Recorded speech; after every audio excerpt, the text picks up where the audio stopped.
In today's video, I'm going to teach you how to use stop and limit orders in Trading212. We'll walk through placing a buy order using stop and limit settings so you can control the price you pay and the conditions under which your order goes through. This is for educational purposes only, and remember that all trading carries risk.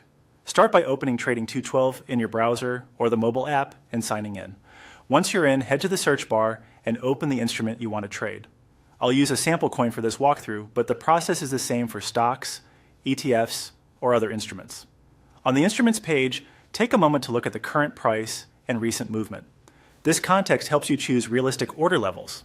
Now open the buy ticket. By default, most platforms set this to a market order, which executes right away at the best available price.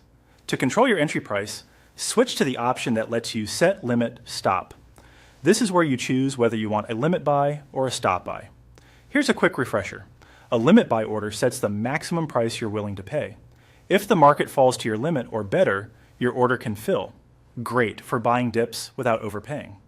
A stop buy order activates when the price rises to your chosen stop level. This can be useful for breakout strategies, where you only want to buy if momentum confirms by pushing through a certain price. Select limit or stop, then enter your target price. Type in the level you want the order to use. Make sure the currency and decimal format match the instrument's quote. Next, confirm how much you want to buy, either by quantity or by total amount, depending on what the ticket allows. A handy tip: place your price thoughtfully. For a limit buy, pick a level below the current price that aligns with support areas you've identified. For a stop buy, choose a level above the current price that confirms your thesis without being unrealistically far away. Once everything looks right, review the summary carefully. Check the order type, the trigger or limit price, the estimated cost, and any notes the ticket shows. If you spot a mistake, adjust it now. When you're satisfied, place the buy order. You'll usually see a confirmation screen next. Go ahead and send the buy order to finalize it. Your order will appear as pending until the market reaches your price.